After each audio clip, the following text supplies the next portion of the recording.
ce vreau acum să îți mai spun, te iubesc ca un nebun.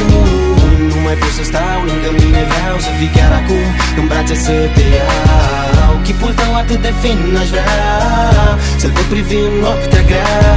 Când tu nu ești aici, nu mai pot dormi, vreau să te sărut, să te pot simți.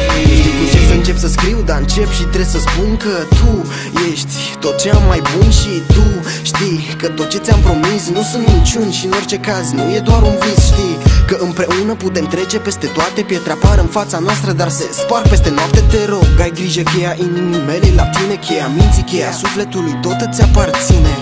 Lasă grijile, vreau să te văd zâmbind când suntem împreună, visele se aprind. Mă rătăcesc adesea în ochii tăi, puțin câte puțin, că singurii ce-mi dau uitări, clipele încărcate cu venin. Vreau să te simt când adorm și știu, când mă trezesc, spatul mult prea pustiu. Dar ești acolo doar pentru mine și doar al tău vei vedea că numai ție ți-am jurat iubire cu lacrima.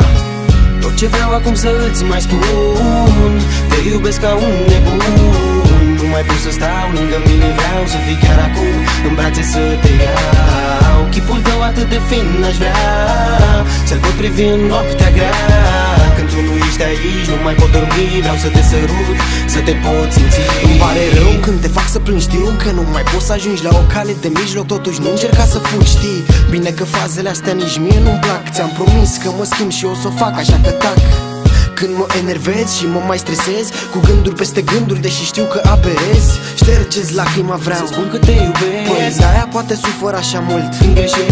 Nu mai aud, nu mai văd, nu pot, nu mai am când din minte să te scot. Dacă nu erai tu, poate nu mai eram acum. Cine sunt, unde sunt, sigur eram pe alt drum. Cerem tot ce vrei și nu-mi da nimic înapoi. Oricum, drumul nostru va fi mereu împărțit la doi. Nu te voi lăsa niciodată, ține-mă strâns cu tine, nici tot timpul din lume nu mi-ar fi de ajuns. Tot ce vreau acum să îți mai spun, te iubesc ca un nebun. Nu mai pot să stau lângă mine, vreau să fii chiar acum în brațe să te iau. Chipul tău atât de fin aș vrea să-l pot privi în noaptea grea. Când tu nu ești aici, nu mai pot dormi, vreau să te sărut, să te pot simți.